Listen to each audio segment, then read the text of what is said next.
All right, Jordan. The 2025 recruiting class has essentially been wrapped up for everybody across the country. 247 just most recently published um, their rankings. So you can see Clemson's 2025 football commit list right here. Obviously, we ended up being the 28th overall recruiting class, 27 composite. So your thoughts on the final ranking that 247 put out as far as the recruiting rankings for 2025 and Clemson's haul? Yeah, obviously this class, we've talked about it over, the last several months, just kind of how things did not shake out the way that you expected to. There was a lot of excitement, leading into this class, and obviously you landed some big fish, and just you had multiple guys decommit. One of the more one of the highest level of attrition that we've seen in a Dabo Sweeney recruiting class since he's been here. Um, I think obviously the overall ranking and placement is not great. I believe they're 28th overall, 28th overall. 27th in the if you don't count transfers. Yes. Um, yeah, that's not great. But when you look at the average rating per recruit, they do have a top 15 average. So the quality It's of player, Clemson's lowest finish since 2010. yeah, um, that's not good. Um, but it hasn't been necessarily the quality of player that they've landed. It's been the quantity. They certainly wanted to take more than they ended up taking, and uh, at certain positions, they didn't take the level of quality that they would like. But the overall ranking is not great. But the quality of player, the average, if you look at the average rating of per recruit, you're still top 15. So it's not like you're just you. And I do like a lot of the players in this class. A couple of guys got some big time bumps. I wanted to talk about that. Amari Adams, obviously your number one overall rated recruit in the class. He jumped to 7th overall in the top 247 rankings. That is a 16 spot jump, from 23rd to top 10. So he was already a 5-star. He got his 5th star last month, and now he's a solidified top 10 player in overall in the class. Stud. Just watching him at South Florence, like the guy was getting double teamed, like most of his career, and sometimes triple teamed, and he still finished with I think like 6 sacks this year, 13 tackles for loss. Absolute stud. Showed out at the All American game Yeah. a couple weeks ago. Stud. Excited to get him on campus. We'll see how much he gets to play because he's coming into a pretty talented defensive tackle room, but really excited for his potential. And he was rewarded with a top 10 ranking, number 7th overall. Braden Jacobs had a 4-spot drop. Not really anything. Not his rating didn't change at all. Just a couple of guys got bumps, so he dropped from 51st to 55th. But still top 100, offensive tackle. I think he's a guy that could potentially be in your 2 deep in year 1. That's how good I think he is. He's one of the more ready-made tackle prospects I think Clemson has had. And think of a guy like Blake Miller. Like I think he's that ready to play. And he's a guy that could help you potentially this year. Gideon Davidson, no change. Marquez Henderson got a 6-point jump. He's listed by 24/7 Sports as a running back. Obviously, he will count towards the receiver numbers for Clemson, but he is 205th overall. And I don't believe the other guys got any particular bump. They stayed the same the rest of the class. Really, the most notable guy being Amari Adams, making that big jump into the top 10. Elite recruit, and massive that you were able to hold on to him. He had pulls from a lot of other schools, notably Georgia, of course, South Carolina was very much wanted him, but he never really entertained anybody else once he committed to Clemson. And those types of recruits, especially at the caliber of him, especially when his stock jumped so much his senior year. Sometimes it's hard to hold on to those guys. And so that, him coupled with Mekhi Williams-Lee, I think those are two really high ceiling type of players at defensive tackle. And Ari Watford, see Isaac asking about Ari Watford and why he dropped so low. Yeah, I don't really get it either. That's one I have not been able to understand. He went from a top 50 player in the class to barely inside the top 200. I can't really explain it to you. I don't know. I think that kid is going to be a stud. I think he needs to get bigger. That's my only complaint. He's not. I don't think he's physically ready to play, and obviously tearing his ACL didn't help. I think that's probably what I would point to. When guys get hurt in their senior year and they don't get as much tape, they just drop them. I don't know. Yeah, but yeah, that's one I don't understand, because I think his tape screams top 100 kid to me. So I don't know. That one I'm not going to understand, and but ultimately, you can't get hung up on rankings too much at the end of the day. If you like a player, you like a player, and I feel like Clemson loves what they have in these guys. And a guy like Gideon Davidson, I would have him as I think he's the best running back in the class. But they don't see it that way. But I feel I know what they have. I know what Clemson has, and so and that's kind of the mentality you have to have. These guys, obviously they trust their evaluations and all that, but if you think a guy's good, really, really good, you shouldn't let that affect you. So that's the reality. I can't get hung up on rankings. This class was what it was. But I do think you did pick up some really, really good football players and guys that'll help you in the future. Some developmental guys, some guys I think that could surprise and play early on. You landed a quarterback, which was a big deal with some athleticism and potential, and Chris Denson. I mean, this is not a bad class. I think that's one thing that people are going to be frustrated with. And I don't think this is a great class by any means, but I think you did, you did fill some needs in a year where, you were able to afford a class like this because you have so much coming back. So you're not going to be relying on these guys to come in and be contributors right away. So, down the line is something we'll talk about. And obviously you might have to in the future supplement with some portal takes. But for now, I think you got some guys with some potential and guys that you'll be able to develop within the program, hopefully, as long as your retention model stays the same. Right. Yeah. Yeah. And I mean, look, at the end of the day, do you want Clemson sitting at 28th overall when it comes to the recruiting class? Obviously not. There's a reason this is Clemson's lowest recruiting class since 2010. I think it's second amongst lowest recruiting classes since Dabo Sweeney's been at the helm. So this is not a banner recruiting class where you're, killing it. Clemson had 7 decommits this cycle. That was something that's never really happened at Clemson.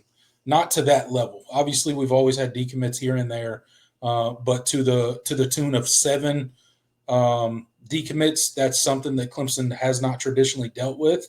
And I think it was a wake-up call this past recruiting cycle.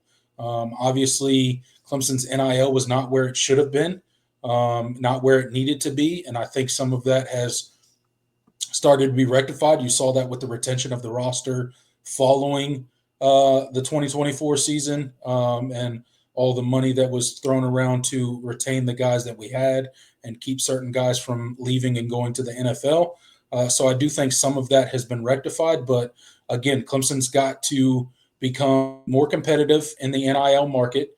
They got to get in the ballpark and then let the program sell itself because Clemson's still a special place to play football. It's still a place where recruits want to be and want to play, but you got to be in the ballpark. It's got to make sense financially, and that's why you had the 7 decommits and Isaiah Campbell, Tay Harris, Bryce Davis, Grayson Littleton, Jordan Young, Blake Hebert, Jalen Beckley, all guys that you kind of lost in this recruiting class. And, I think overall they pivoted nicely and recovered from that. So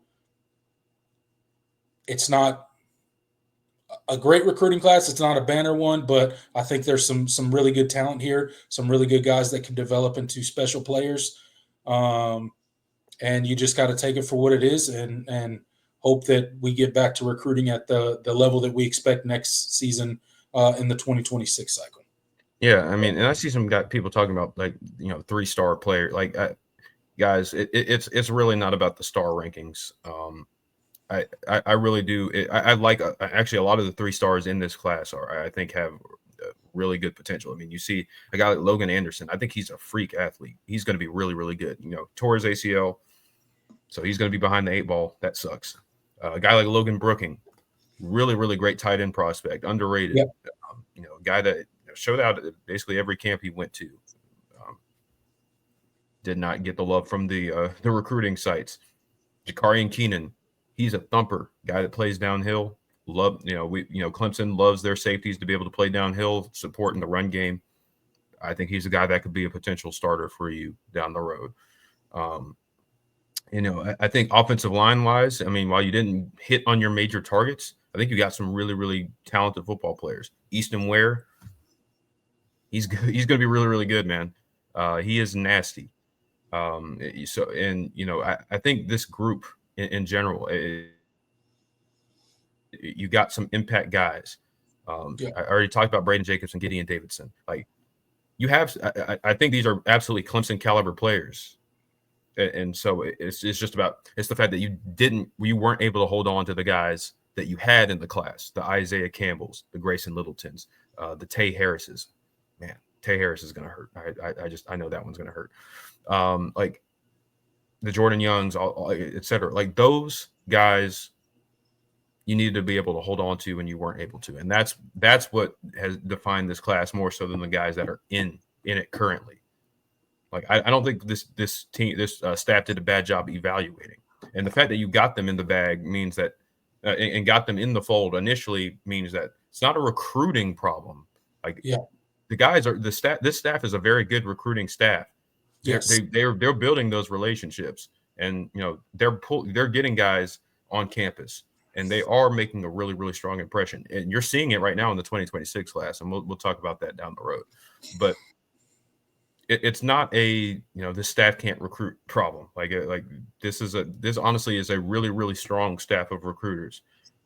It's the fact that you were not situated in NIL wise to necessarily hold on to some of these guys. And in some cases, the demands that were made were just flat out unreasonable. I'm just going to say that out. That was a couple of these situations were ones where you flat out, it didn't make sense. Like, these were exorbitant numbers, beyond the market value.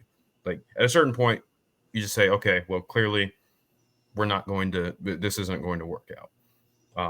So, that's one of the things that Clemson had to be able to balance, and it bit them this cycle. You're Clemson.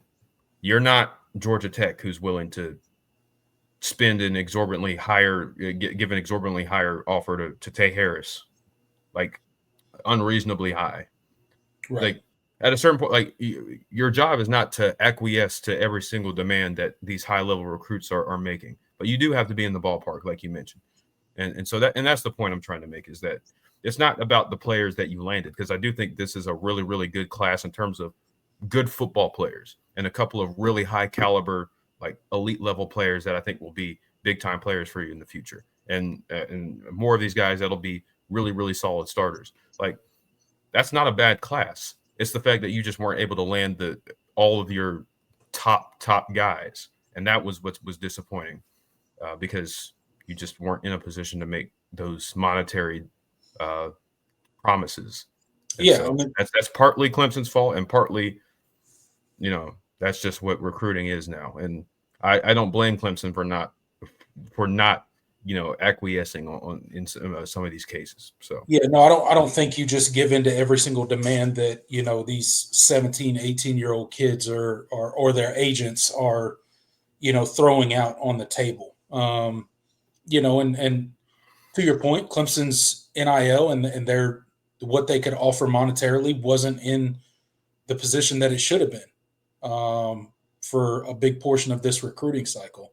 Again, like I said before, I think a lot of that has started to be rectified, and we're getting to a better place when it comes to being in the ballpark, and that's all Clemson needs to do is be in the ballpark. We're Clemson, regardless of what the coffers have stowed away in the NIL funds, we're never going to get into bidding wars, nor should we.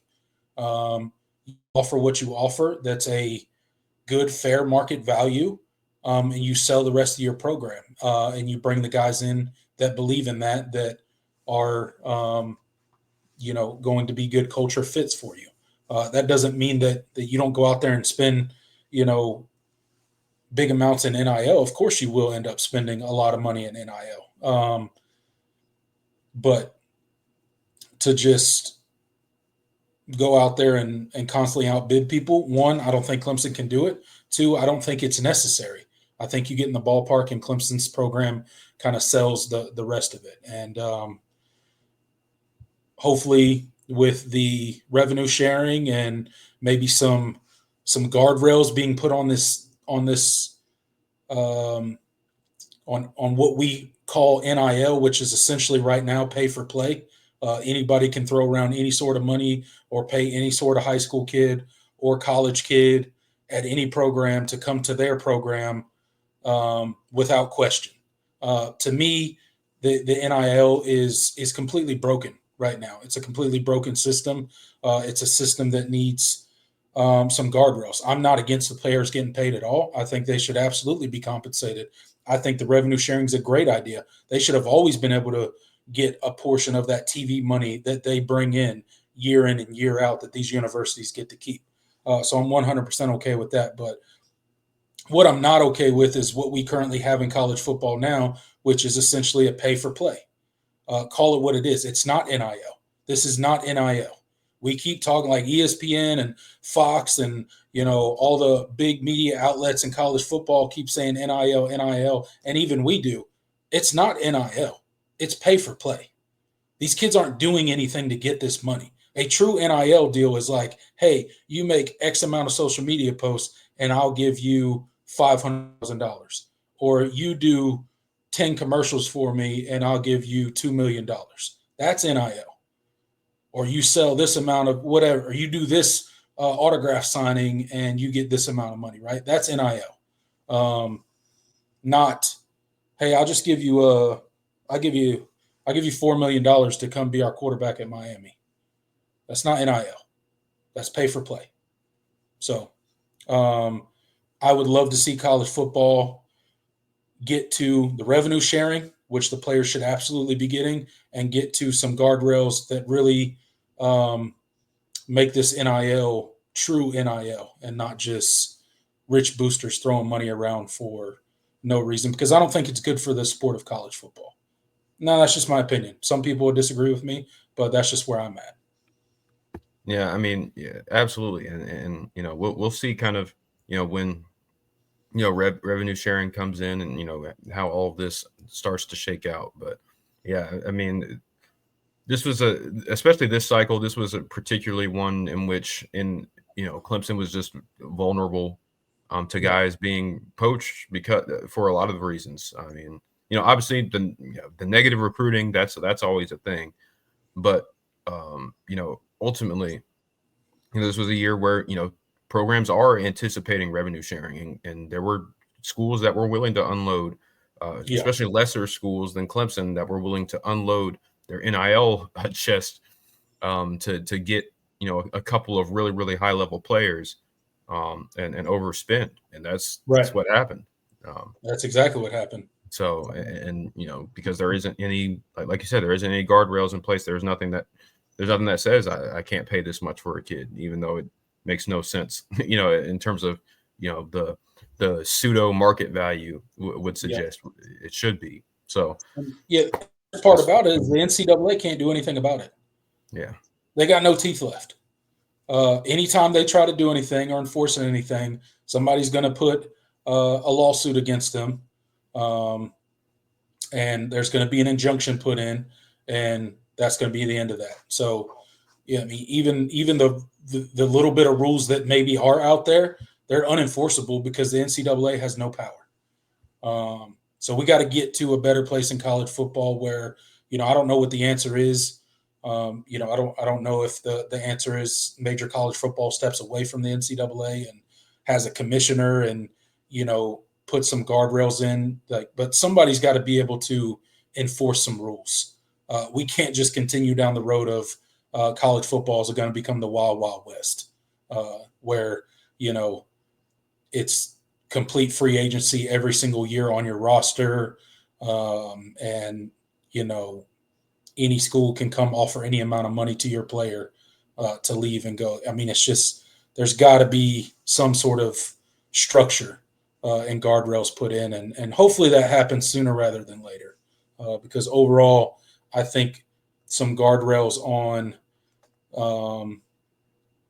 the money and making it true NIL would be good overall for the health of college football.